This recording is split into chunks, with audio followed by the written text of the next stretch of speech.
vendo, eu acho que todo mundo conhece esse amigo. Mas tudo bem, obedecendo a regra do jogo, então eu vou falar 2 minutos sobre esse amigo.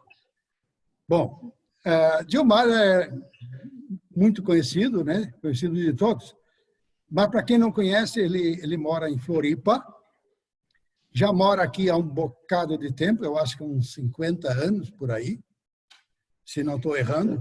Sim. E, né, ele veio para cá, veio do Rio do Sul, cidade aqui do Alto Vale do Itajaí, Santa Catarina. Veio para estudar e fez odontologia aqui. Então, ele passou a vida como profissional, como dentista, e agora está aposentado, esse amigo. Djomar tem uma família lindíssima. A Lígia, que está aí, tem 3 filhos, e tem 5 netos que baba esse homem, porque eles são muito lindos mesmo. Então, Djomar é isso aí. E o Djomar, falar rapidamente, porque tenho 2 minutos para fazer isso, o Djomar, falando dele no contexto da turma, eu diria que o Djomar, no meu modo de entender, o Djomar é uma pessoa que a vida dele se mistura com a vida da turma. O ambiente de Florianópolis está entrelaçado, ao meu ver, à vida do Djomar, porque desde o começo ele participa desse ambiente. E acho que o Djomar faz uma contribuição enorme nesse ambiente. Eu acho que o nosso jeito de andar e o nosso jeito de ser recebeu e recebe do Djomar uma influência muito grande. Eu acho que não dá de ver a turma sem ver o Djomar. Estou falando mais de Floripa, mas acho que posso generalizar, porque ele muito se envolveu no ambiente nacional. Eu, se pudesse conceituar esse amigo, se eu pudesse dar um título para esse amigo, eu tentei pensar nisso. E sabe qual é o título que eu imaginei que eu daria para ele? Eu chamaria o Djomar de um empreendedor silencioso. O que eu quero dizer com isso? Quero dizer que a influência do Djomar no ambiente de Floripa, no ambiente nacional, e na vida das pessoas, é uma influência que se fez presente e se faz presente, não só pelas inúmeras atividades que, no longo da sua história, fez entre nós, mas, sobretudo, pela influência silenciosa que ele faz. Vou dar um exemplo. Djomar é um cara que, quando ele percebe que alguém precisa conversar, ele caminha com a pessoa. Ele sabe perceber isso. Acho que o Djomar pega o telefone e liga para uma pessoa e fala das suas dificuldades, dos seus limites, das suas dores, das suas angústias, quando ele percebe que, falando isso, ele permite que o outro, que está precisando falar, fale as suas coisas. Isso é uma habilidade, um dom, um jeito que Deus deu para esse amigo, que é fenomenal. Eu ia falar da influência que ele faz na minha vida, mas me deram 2 minutos. Então, eu vou pular essa fase, mas muito grande é a influência que esse amigo fez e faz na minha vida. Eu diria assim, para fechar, o seguinte. Estou com 73 anos de idade e estou Eu sei, estou descendo a ladeira rápido. Agora, vou dizer uma coisa para vocês. Chegar nessa idade e ter um amigo assim é muito, muito, muito bom. É algo extremamente maravilhoso, porque do lado desse amigo eu posso me sentir muito bem. Aliás, me sinto muito bem. Me sinto aceito, me sinto amado, me sinto não julgado e, sobretudo, eu me sinto valorizado. É um amigo especial. Fecho o meu discurso. Tá bom, amigos? Bom, Lauro, muito bom, obrigado, viu? Mas você ficou de orar também por esse estudo dele, né? Oramos, sim. Tá Obrigado. bom. Pô, nosso Deus, eu quero chegar à sua presença para agradecer por tudo. E como eu já tinha falado com o senhor à tarde, quero repetir agora na frente desses amigos. O Diomar tem um recado para dar para os seus amigos aqui, que ele acha, senhor, que é um recado que o senhor deu a ele. Então, eu quero rogar ao senhor, pedir, que o senhor esteja com ele, dando a ele condição de ele repassar o recado do senhor. Se o recado não é do senhor, então qualquer coisa vale. Mas se é do senhor, por favor, te pedimos, abra nosso coração, nossa mente, nosso ouvido, para entender o que esse amigo tem para dizer. Em nome de Jesus, eu te agradeço e te peço. Amém. Obrigado, Lauro. A bola está lá para tu chutar no gol. É verdade? Então tá. Bom, primeiro quero cumprimentar a todos e agradecer por ver vocês. O Lauro faz um marketing bom, então não acredite assim em tudo que ele fala. E como amigo, ele não ia dizer uma coisa diferente, né? Mas, com certeza, a nossa amizade vem de longa data, como muitos de vocês que estão aí presentes. Eu recebi um convite algumas semanas atrás, através do Fernando Requião, e a princípio eu fiquei assim, mas será que é uma coisa boa? Não, mas decidi que eu ia topar bater um papo com vocês, com quem tivesse presente. E o assunto, na verdade, ele já estava em andamento na minha mente, no meu coração, porque eu imagino que todos nós temos que enfrentar diariamente essa situação de pensar sobre a nossa condição de pecado diante de Deus. Então, não tem como fugir disso. E como isso só vai terminar lá na sepultura, então vamos ter que encarar e pensar sobre isso, de um ponto que a gente possa não desanimar, mas, pelo contrário, é onde tem alguma coisa que eu posso ganhar com isso. E o que me animou muito, quando eu olho, por exemplo, para Jesus, como é que Jesus encarava o pecador? Bom, ele não usava da sua autoridade para afastar esse tipo de gente. Pelo contrário, essas pessoas se aproximavam dele, os pecadores. Ele também não usava a lei para condenar as pessoas, mas ele anunciava a graça. E ele também não usava os poderes que ele tinha para manipular as pessoas.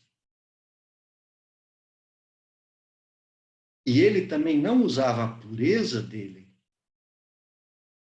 para exercer. Ele fazia muito mais do que lidar com isso, ele limpava a gente. Então, ele trazia uma cura interior que vai muito além de algo que é exterior. Então, eu não queria estar falando sobre coisas que tivessem muito ligadas assim com, vamos dizer, fazer um estudo teórico, fazer um estudo, ou por mais profundo que seja, de conhecimento. Eu queria falar de coisas pessoais. Eu queria falar daquilo que quando eu olho para mim, que eu pudesse fazer e falar, então, de coisas que estão passando pela minha mente, pelo meu coração e pelas minhas lutas. Eu vou compartilhar aqui um negócio com vocês.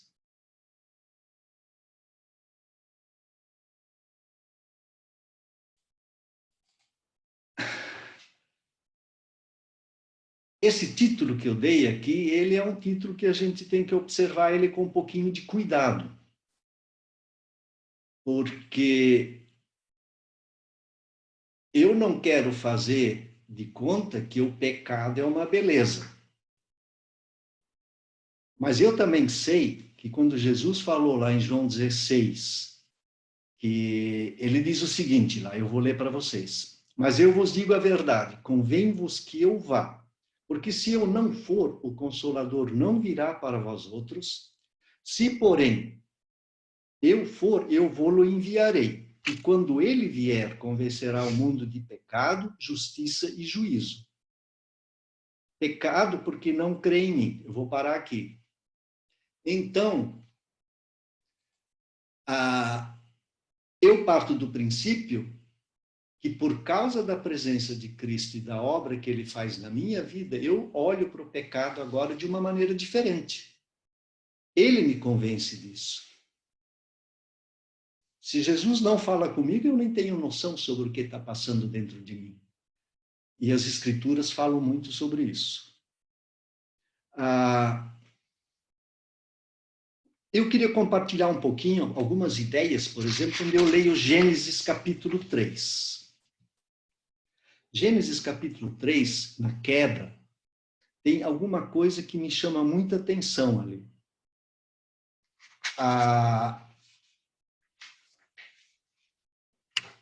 Começando com o fato de que quando o Adão e a Eva foram seduzidos pela serpente, que lá no Apocalipse se chama que foi Satanás que estava em ação, ele argumentou com eles, mas eles não foram conversar com Deus e consultar com Deus sobre a argumentação que o inimigo usou. Bom, mas Deus conviveu com eles, eles tinham intimidade com Deus, eles podiam ter, antes de ceder, voltar e conversar com Deus sobre esse assunto, e não o fizeram. E aí acontece uma outra coisa, eles se envergonharam, fugiram da presença de Deus e Deus foi ao seu encontro de novo. Então, Deus não desistiu daqueles dois. E mais, quando eles foram achados por Deus e começaram um diálogo, Deus providenciou para eles vestimentas para eles poderem cobrir a vergonha da nudez do seu pecado.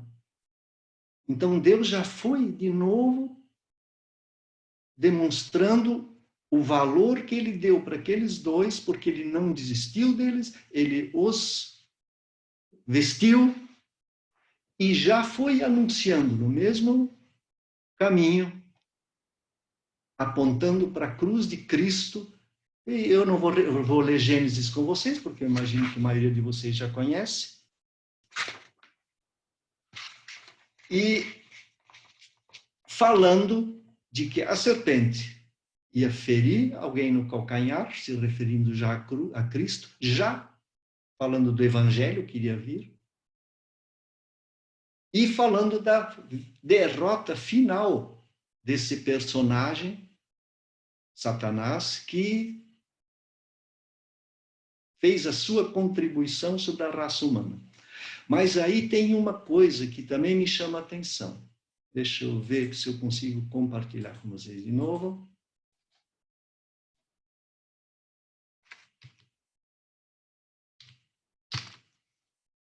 Não está funcionando. Por quê? Vocês estão vendo essa figura? Estamos. eu me esconder. Vocês estão vendo aqui no fundo, atrás dessa máscara, tem um indivíduo. Digamos que é o meu que é o meu eu. Né? Então, a tendência da gente é a gente se esconder e não encarar esse assunto como deveria.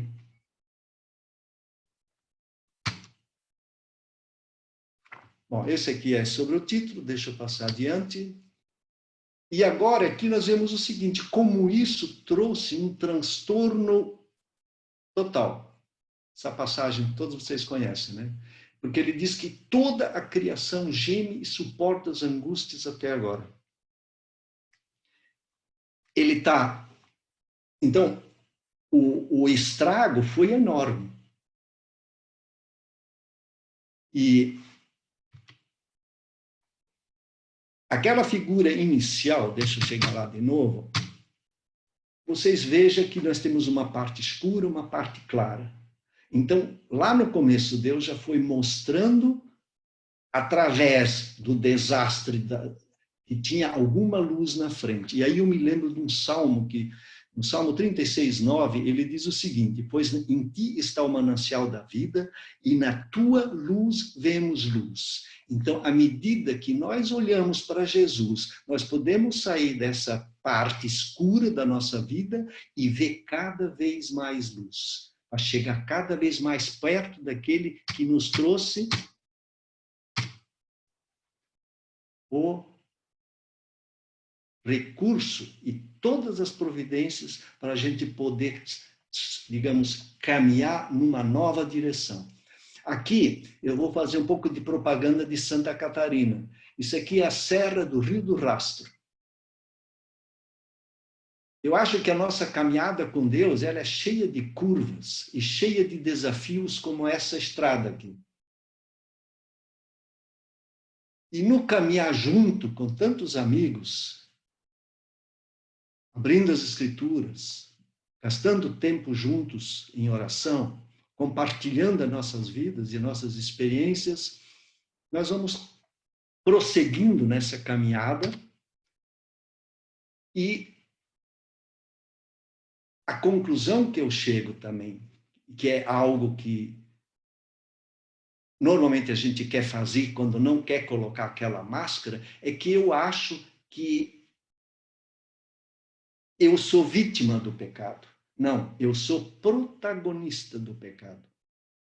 O que é um protagonista? É o personagem principal de uma narrativa. Pode ser uma obra literária, cinematográfica, teatral, musical, etc. Porque assim como Adão e Eva tentaram botar a culpa um no outro, depois botaram a culpa na serpente e fugiram, essa é uma coisa que a gente normalmente acaba fazendo também para fugir dessa responsabilidade que nós temos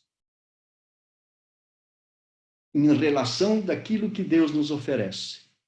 Agora Deus os expulsou do paraíso e o maravilhoso jardim do Éden ficou para trás, fechado para eles.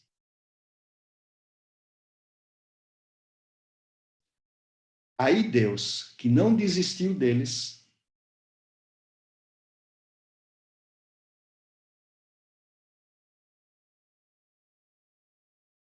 já começa mais ou menos como ele se expressou para o Jeremias, quando ele disse para o Jeremias assim, de longe se deixou me ver o Senhor, dizendo, com amor eterno vos amei e com benignidade vos atraí. Ou Jesus falando para os discípulos em João 14:18, quando ele diz, vocês não vão ficar órfãos, eu vou voltar para vós outros. Então Deus já mostrando que não está desistindo da gente. E ele já vai expressando. Deixa eu voltar aqui para minhas telas. Opa, deu zebra aqui. Vocês vão me dar um minutinho, eu vou ter que mudar esse traço aqui. Ó, Deus não desistiu de mim. E ele expressa esse amor.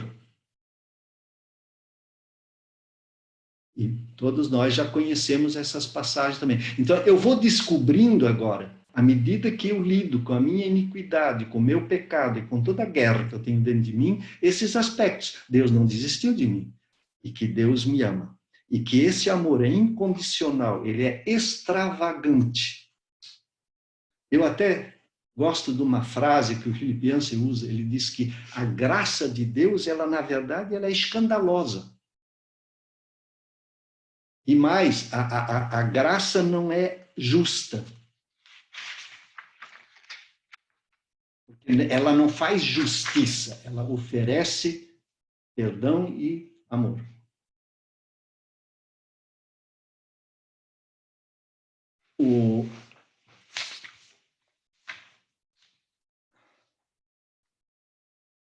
O Paulo faz uma oração muito interessante no capítulo 3 de Efésios.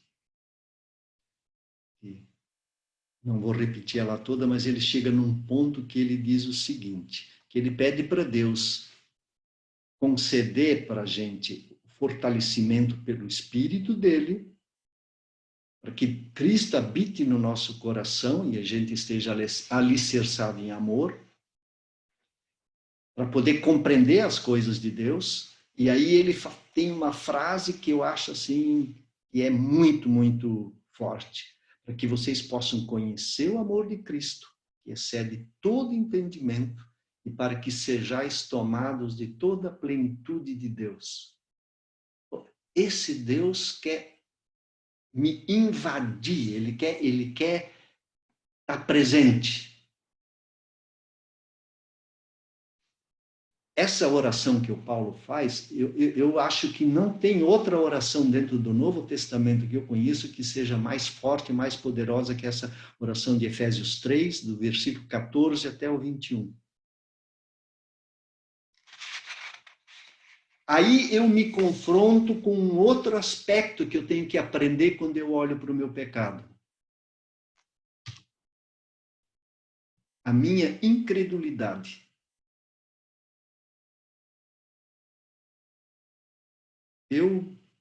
Com meus amigos aqui, de vez em quando eu tenho dito para eles o seguinte, não é possível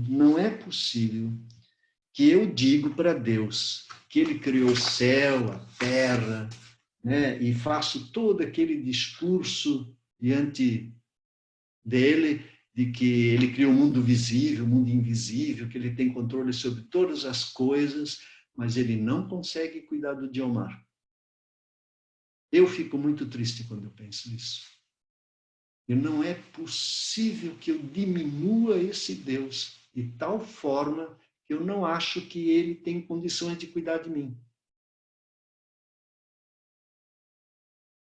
E aí, quando eu quero exercer a minha santidade, entre aspas, aí eu entro naquele conflito que o Paulo narra de uma maneira tão bonita lá em Romanos 6 e 7, né?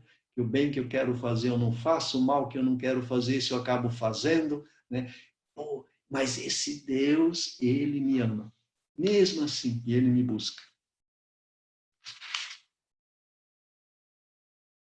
Aí entra um aspecto, a seguinte coisa. Uma outra coisa que é muito forte dentro de mim, e eu imagino que não seja diferente de qualquer pessoa que anda com Deus, de trocar. Eu prefiro fazer coisas, eu quero fazer planos, e é uma coisa boa, não tem nada de ruim de querer fazer coisas e fazer planos, mas eu, por causa, de novo, da minha incredulidade e por causa da minha natureza egoísta e autossuficiente,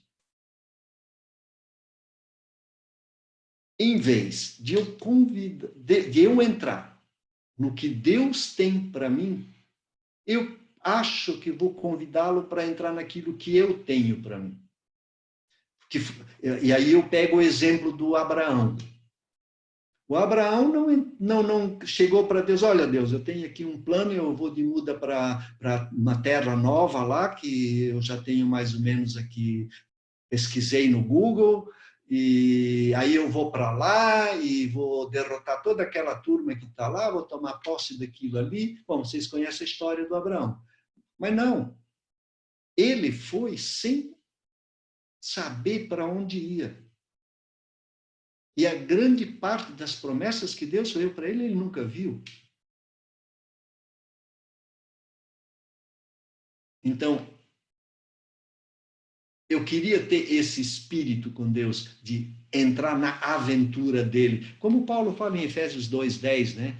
Quando ele diz que nós somos criatura dele, criada em Cristo Jesus para as boas obras, as quais ele de antemão preparou para que andássemos nela.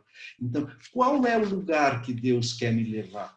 Então, o meu pecado, de novo, me revela que eu não quero ir para o lugar que Deus quer me levar. Eu prefiro fazer de conta que eu tenho um plano maravilhoso, para ele entrar no meu plano, e aí ainda tem a ousadia de dizer, bom, e ainda, será que a glória é dele?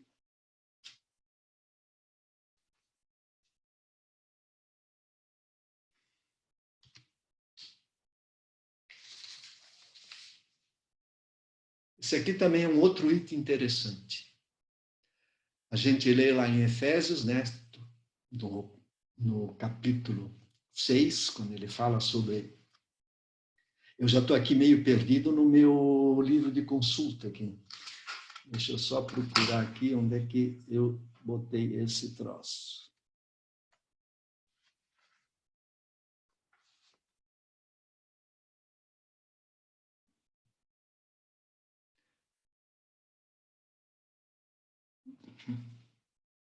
Cinco, seis. Ele fala que a luta não é contra carne e sangue. Essa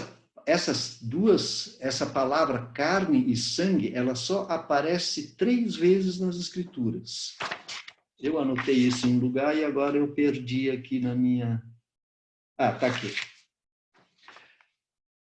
Ele diz o seguinte: esse termo, ele tem vários significados, mas quando é carne e sangue, ele só aparece nesse texto de Efésios, ele aparece uma vez em Mateus e uma vez em Coríntios. E ele parece identificar ou indicar um estado, um significado físico, nesse caso, um ser humano. Quer dizer, nós estamos enfrentando algo que vai muito além da nossa capacidade. E eu acho que a lei dada na antiga aliança, ela é muito didática também, porque ela mostra exatamente de que eu não tenho capacidade para cumprir esse requisito de andar com Deus do jeito que Ele quer, com a minha própria energia. E isso, em parte, às vezes, é muito frustrante, né? Porque a gente acha que, de repente, com autodisciplina, com pensamento positivo, pode resolver isso. E também não é verdade. E aí, lá em Efésios 6, ele dá aquela famosa armadura, que eu não vou entrar em todos os detalhes, mas ele fala que a gente deve se cingir da verdade, quer dizer, como se pegasse aí um manto e nos envolvêssemos com a verdade, que a gente vestisse a couraça da justiça, que a gente se preparasse o evangelho, quer dizer, estivesse muito bem sabendo da boa notícia, que está no evangelho de Cristo, usássemos a fé que Deus nos dá, que nós também não produzimos, usemos o capacete da salvação, quer dizer, é a certeza daquilo que Jesus fez, e a espada do Espírito, que é a palavra, quer dizer, como eu uso as Escrituras, a palavra, para poder lidar com essa situação da minha rebeldia diante de Deus. Uma outra coisa também que me chama a atenção Ó, esse já foi. Isso aqui eu tenho a impressão que é absolutamente unânime, a gente não tem como fugir dessa realidade. Já começou lá no Gênesis, ele apontando para isso. Então, eu aqui, nesse slide, só devia ter acrescentado uma coisa. A cruz foi onde a justiça foi feita, mas na ressurreição é que se completou a missão de Jesus. Se ele não tivesse ressuscitado, eu não teria nova vida. Então, a cruz é onde eu me limpo, mas é no poder da ressurreição de Cristo que eu ganho a nova vida. O Paulo fala lá em Coríntios que se Cristo não ressuscitou, nós seríamos as mais infelizes das criaturas.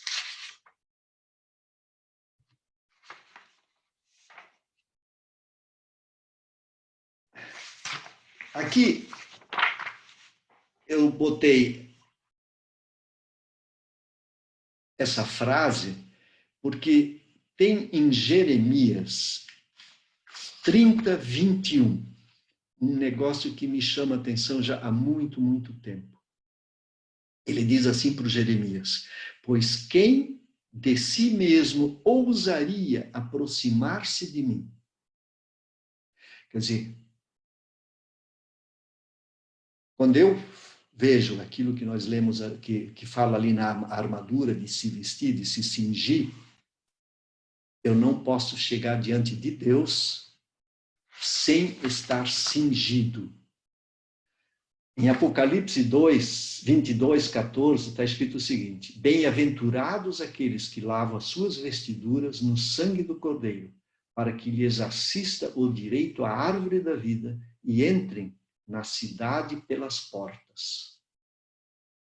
Ou a mesma passagem lá em Hebreus 10, né, quando ele diz: tende, pois, irmãos, intrepidez para entrar no Santo dos Santos, pelo sangue de Jesus, pelo novo e vivo caminho que ele nos consagrou pelo véu. Pela sua carne, tendo grande sacerdote sobre a casa de Deus, aproximemo-nos com sincero coração, em plena certeza de fé, tendo o coração purificado de má consciência e lavado o corpo com água pura. Quer dizer, essa obra fantástica que Jesus nos faz.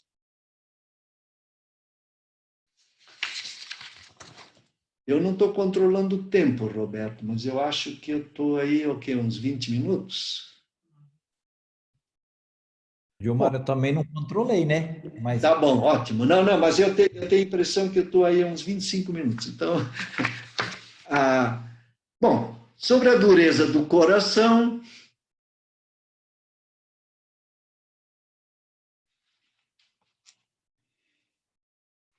onde é que está isso? Essa faz parte daquilo que eu falei há pouco, né? Eu tenho um discurso de que eu creio nesse Deus, que eu ando com Ele, e aí basta surgir qualquer coisa que fuja do meu controle para eu negar tudo isso, né? Então, ainda bem que nós temos a promessa de que, por exemplo, lá em Ezequiel, ele faz a mesma coisa lá em Jeremias, quando ele diz: eu vou tirar de vocês o coração de pedra e vou botar um coração de carne.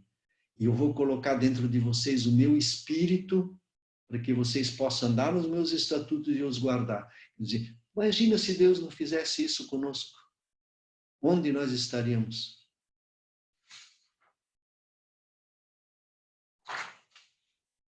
Agora, animador, né?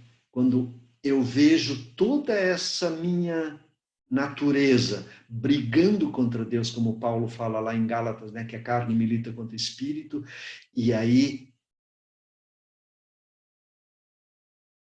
o Paulo escreve lá em 2 Coríntios 15, diz assim: e assim, se alguém está em Cristo, é nova criatura.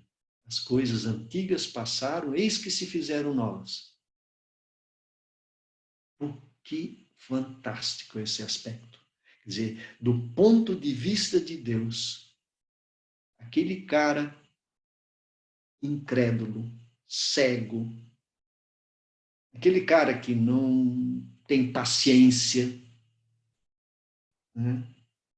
Sempre, quando eu leio 1 Coríntios 13, quando descreve as características do amor, eu já sempre digo assim, eu já no primeiro item eu já estou desqualificado. O amor é paciente, aí eu já resto, já nem vou ler, porque eu já estou desqualificado no primeiro item. Né? E aí esse Deus agora diz que eu não sou mais aquele velho homem, eu sou um novo homem. Em Romanos 7, o Paulo também fala muito sobre isso, mas vocês podem depois ler. Bom, minha autossuficiência, essa não tem nem dúvida, né? Esse ainda é meio cedo.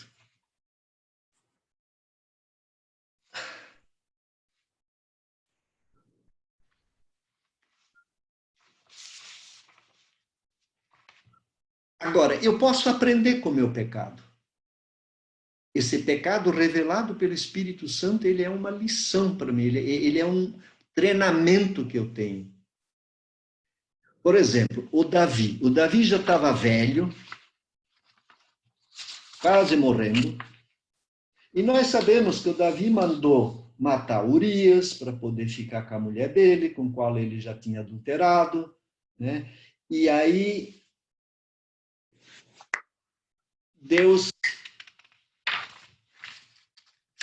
aí ele diz numa parte assim, porque todos os teus juízos me estão presentes, e dos teus estatutos não me desviei. Também fui inculpável para com ele e me guardei da iniquidade. Ele não negou o pecado dele. E o pecado dele, vamos dizer, olhando até moralmente, é terrível, né? O cara mandou matar para ficar com a mulher do outro cara. Fala de outras coisas. Então, mas aí ele chega no final da vida, por causa da relação que ele tinha com Deus, ele pode dizer isso. E tem uma outra história no Velho Testamento que eu também acho assim de uma ajuda incrível para a gente quando pensa sobre quando eu penso sobre a minha iniquidade, que é o Manassés, lá em 2 Crônicas 33. Eu vou resumir para vocês o que esse cara aprontou. Ele queimou seus filhos como oferta no vale do filho de Inom. Ele adivinhava pelas nuvens, era agoureiro, praticava feitiçarias, tratava com necromantes e feiticeiros, e prosseguiu em fazer o que era mal perante o Senhor, para o provocar a ira. Uma biografia boa essa, né?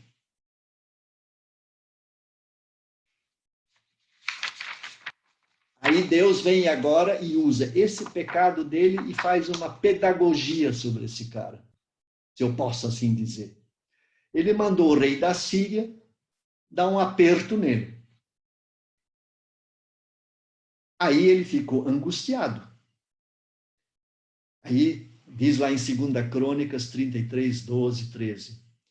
Ele, angustiado, suplicou deveras ao Senhor, seu Deus, e muito se humilhou perante o Deus de seus pais e fez-lhe oração. E Deus se tornou favorável para com ele e atendeu-lhe a súplica e o fez voltar para Jerusalém, ao seu reino. Então reconheceu Manassés que o Senhor era Deus. Esse é o nosso Deus. Então não é o tamanho do pecado, não é o tamanho ou não está ligado com conceitos morais, éticos ou filosóficos, é algo muito, muito mais profundo. E como Jesus não tinha problema com os pecadores, Jesus tinha mais problema com os hipócritas. E a minha tendência é ir para a hipocrisia.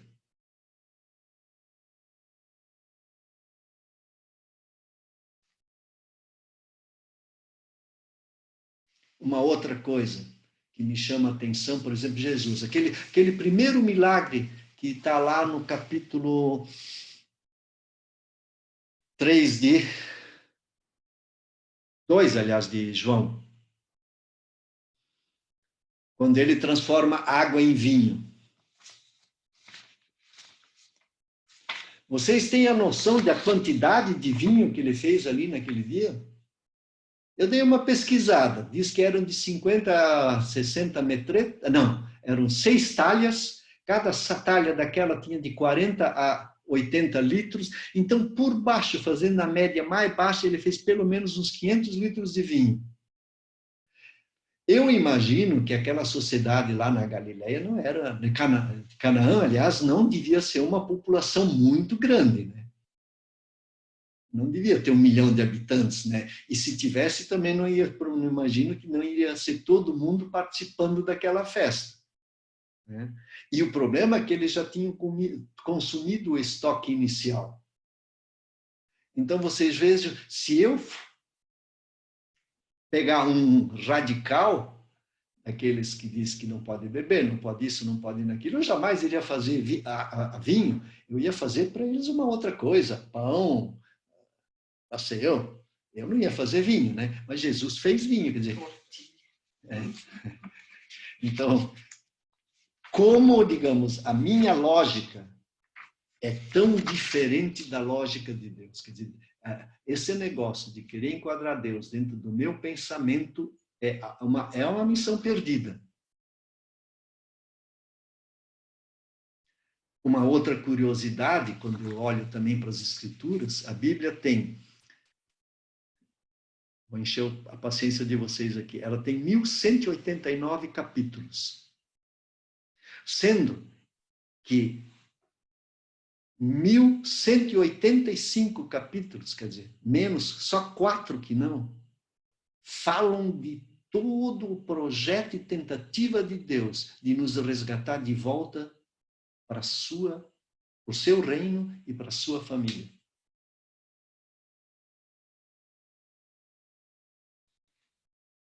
Então Deus,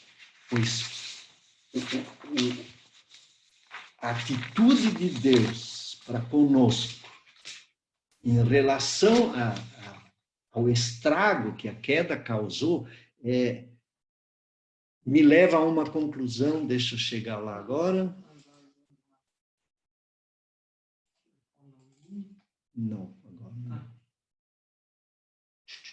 Eu vou ter que só mudar uma coisinha aqui, amigos, porque senão esse troço vai dar. Bom, Deus nos restaurou. Eu sou uma nova criatura. Então, quando Deus restaura a minha visão espiritual,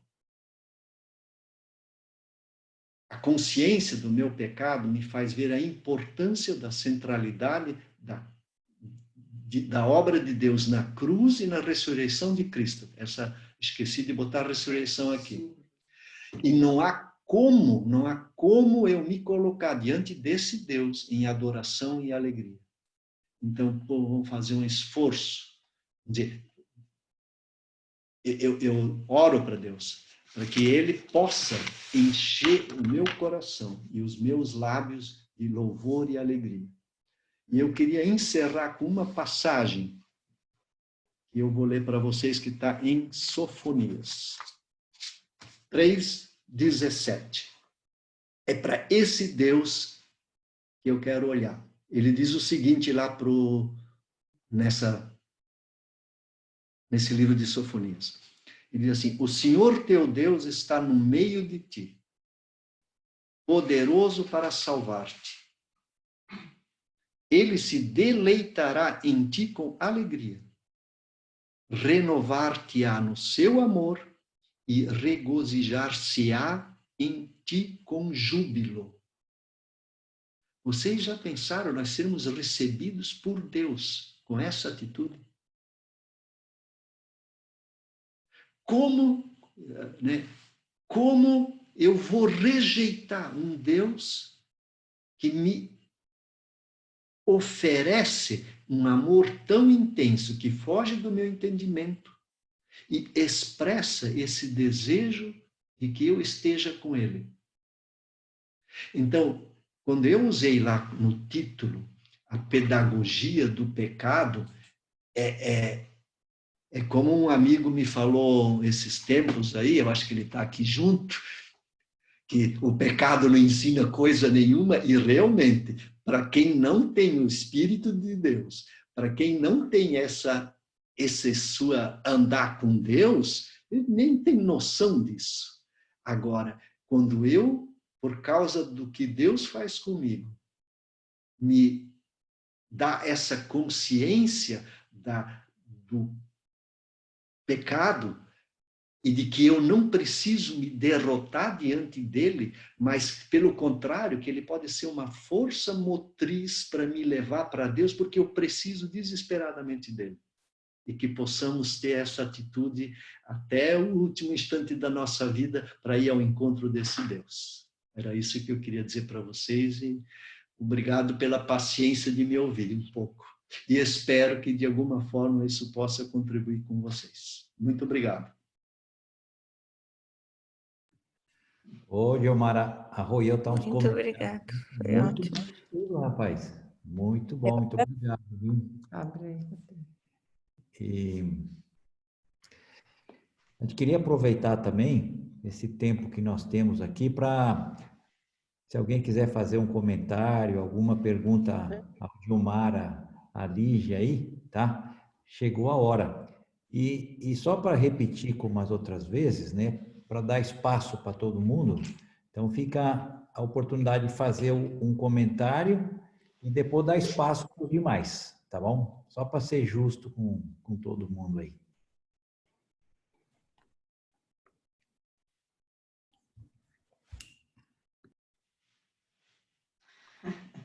Não tem dúvida nenhuma. O que é que passou pela cabeça da Lígia ali quando o Gilmar falou não tem paz? Que ele disse assim, que se começasse lá no Coríntios, se ele lesse a primeira fruto, paciência, ele já estava fora. Tu visse eu dar uma risadinha? Claro. É que ele é humano, ele também perde a paciência.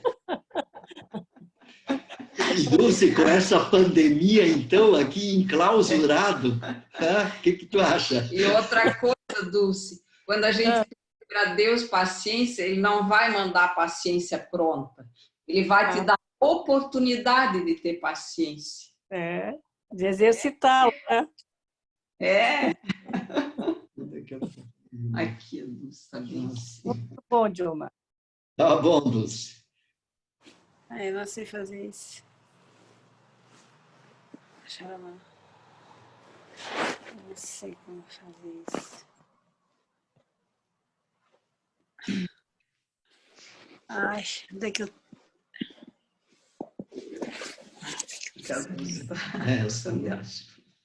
Gilmar. Oi. Quem está falando? Dirceu. É porque está fugindo a voz. Está falhando aqui. Pois é, minha voz.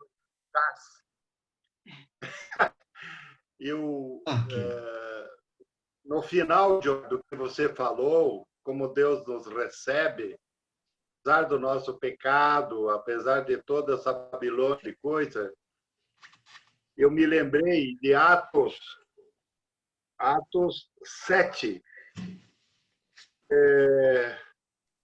55 e 56, tá? Quando Estevão foi apedrejado, e então ele ali diz assim: mas Estevão, cheio do Espírito Santo, fitou os olhos no céu e viu a glória de Deus e Jesus à sua direita. E disse: eis que vejo os céus abertos e o Filho do Homem em pé à destra de Deus. Ou seja, o Rei da Glória, já naquele momento mostrando a glória onde estava indo o Estevão. uma das passagens mais animadoras nesse sentido que você falou, penso eu, ou não? Com certeza é animador. Maravilha. Maravilha. Eu diria in extremis. É como lá em João 14 também, né? Quando ele diz, eu vou lá preparar lugar para vocês, e onde eu estou, vocês vão estar também, né? Exatamente. João 14. Onde começou o despertar da minha fé? João 14, 6. Obrigado, Gilmar. Nada, um abraço. Compadre. Oi. Paulinho, teu compadre. Sim, estou te vendo e ouvindo.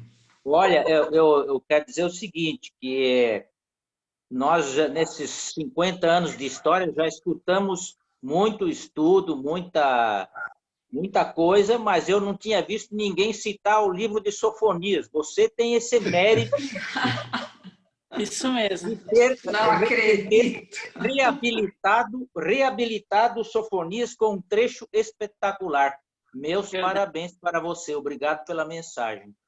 É verdade. Eu estava conversando com outra amiga ontem sobre esse trecho e eu conversei com muitas pessoas não cristãs no meu consultório sobre esse trecho. Olha só. Que para esse tipo de Deus eu teria certeza que ele ia gostar de ir. Maravilha. Joia. Não sei como é que a gente... Gilmar, nós estamos tendo um show aí do grupo dos Manés da Ilha, né? Por quê? Né? Mas é que eles são meus amigos, cara, esse que é fogo. Eu acho que é algum marketing aqui. Aí é tudo combinado. Requião, o cachê é alto. É isso aí. Fernando Diva, beijo. Beijo. Valeu, Dirceu. Oi, Gilmar, a gente tem uma pergunta aqui, Oi. Aproveitando, para voltar nesse trecho aí do Sofonias, então, que a gente não anotou aqui na hora, passar de novo. E também aquele trecho da história de Davi, eu até estava lendo esses dias, e me chamou muito a atenção também, porque parece que está errado, né? Que ele chega no final e diz que ele cumpriu, e é aquele trecho que você leu, mas nessa perspectiva, né, fica bem claro. A gente quer agradecer também o estudo aí. De nada. O Sofonias é 3,17 e o Salmo, rapaz, eu me embaralhei aqui com as minhas folhas. Deixa eu ver se não me engano é o Salmo 80. Se não é uma outra hora, eu te passo por WhatsApp, se eu não achar. Mas eu anotei aqui, mas eu já estou meio embaralhado. E confesso também, a gente fica um pouquinho nervoso, né? Eu acho... Boa tarde, people. Eu acho que é o 36,9, não? Salmo 36,9? Vou ver, Luana. O seu Gilmar citou ele, Eu também o citei, com certeza, mas essa história... não. Mas essa história do Davi... não, Davi não. Eu vou ver, deixa eu pegar a página certa aqui. Página...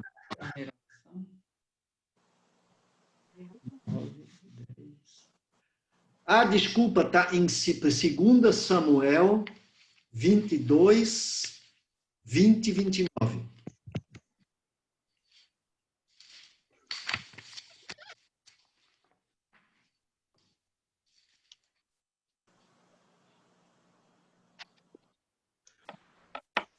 O Gilmar. Oi. Então, o pecado, ele só é pedagogicamente válido, né, para o que tem a Cristo já, né? Porque o que não tem a Cristo é um efeito dominó, só fica naquela roda viva e não percebe o sufoco do pecado, não é? Eu creio que sim, Diva. Eu me lembro quando eu conversava com alguns pacientes meus no consultório e citava aquele trecho de Jeremias 17, que enganoso é o coração do homem mais do que todas as coisas e desesperadamente corrupto, as pessoas não admitiam isso. Que tem, né? Então, porque eu me lembro que é prazeroso, muitas vezes o pecado é prazeroso para quem não tem consciência de que é pecado, né? Então, não, mas mesmo para nós, né? Para nós também, mas é que ele vai causando um vazio, ele vai causando uma dor profunda, que é a distância de Cristo, né? A distância de Deus. Então, por isso que na hora que você cai a ficha, você quer voltar desesperadamente.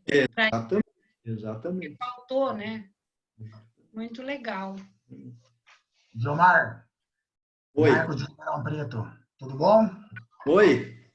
É o Marcos de Ribeirão Preto, tudo bom? Tudo bem, e você, Marcos? Tudo bom.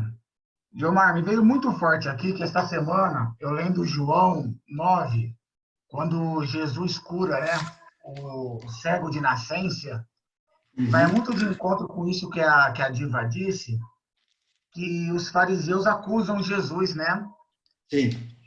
E aí, quando ele pega, no último versículo, né, que ele diz, né, se vocês fossem cegos, não teriam culpa. Mas como dizem que podem ver, então continuam tendo culpa. Então, essa pedagogia do pecado, eu acho que nós, como homens, né, como carne, nós andamos e vivemos no pecado, né? E o sangue de Jesus nos lava todos os dias, né? É a nossa graça, né? Isso foi nos concedido, né? E quando Cristo veio, ele trouxe luz para todos, né? Então, esse caminhar, que nem a Diva disse, a gente tem prazer no pecado. Só que a luz acusa. Ó, isto não é bom. Dizia para cá. Ó, vai para... Então, acho que essa pedagogia é viver no pecado, porém, a gente tem um holofote, né? O Espírito Santo está sinalizando tudo. E muitas vezes erramos, pecamos, sabendo que estamos pecando, mas sabemos também que devemos de imediatamente pedir perdão a Deus, né? E que ele nos perdoe com a sua misericórdia. Então, até quando eu li o tema, né, a pedagogia do pecado, me interessou muito, porque eu acredito muito nisso.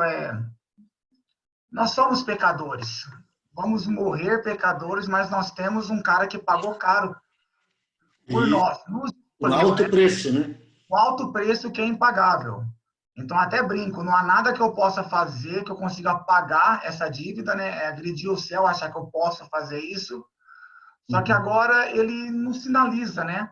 Ele nos orienta. Então, esse ensinamento, essa caminhada, sabendo estando em pecado, vivendo entre pecadores, sendo um pecador, a gente tem essa graça e essa sinalização, né? E esse versículo, para mim, foi muito forte, porque os fariseus não se conformam, né? Então, está dizendo que nós somos pecadores. Antes vocês não viam, agora vocês veem. Então, agora vocês estão em pecado. E a Diva disse, se antes de conhecer a Cristo, não é natural. A gente nem sabe se tal ou não está em pecado. Nós estamos mortos espiritualmente. Mas conhecendo a Cristo, a conversa muda, né? Então, a gente agora tem consciência do pecado. Sim. E temos exatamente. Então, aí que entra a pedagogia, né? Falar agora... Sim. É diferente a conversa, né? Porque para o homem carnal é muito mais um conceito moral e filosófico. E para o cristão é uma questão de rebeldia contra Deus, né? Quer dizer, é uma coisa muito, muito diferente, né? Exato.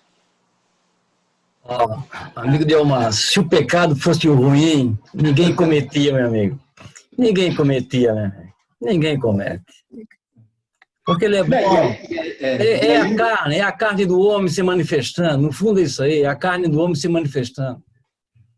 E um outro erro, Antônio, que a gente também comete, nós já temos conversado isso, vamos dizer, a gente, na verdade, fala muito das consequências do pecado e não da essência da noção de pecado, que é a minha autossuficiência em relação a Deus. Então, roubar, matar e todas essas... Isso, na verdade, é consequência. Isso, o meu negócio é a minha rebeldia contra Deus. o fato de que eu sou autossuficiente e quero gerenciar a minha vida, né? Exatamente, exatamente. Esse é o pecado. Porque o pecado é um problema existencial, não é uma açãozinha aqui, uma açãozinha ali. Ele é um existencial, né? É um vazio existencial nosso, né? Você falou... Vocês estão me ouvindo? Sim. Você falou que nosso coração, no texto último que você leu, que nosso coração já é corrupto, já nasce corrupto, uma coisa assim? Essa é uma passagem que tem em Jeremias, capítulo 17. Que já dá essa dimensão mesmo, né? E o Paulo... Que é essa dimensão espiritual. Fala sobre isso. Ele diz que não é moral. Que não é moral nem filosófico. É realmente um desafio do amor de Deus, né? De aceitar o amor de Deus por nós, né? Eu acho que é isso que você está colocando, né? Exatamente. É belíssimo o texto, parabéns, amei, assim, porque realmente esse desafio diário de aceitar o amor de Deus é se entregar, né, para Ele. E isso é belíssimo, belíssimo. Foi muito linda a explanação toda. E quando você termina a explanação, a sua expressão física até, né, aquele sorriso que você dá, dessa compreensão que a gente precisa ter de que Deus é amor e Ele vai nos perdoar e a gente não vai deixar de pecar, mas que a gente tem que insistir no caminho do amor, né? Então, muito obrigada, foi belíssimo. Gostei muito. Ok, obrigado. Você é de onde, Rosane?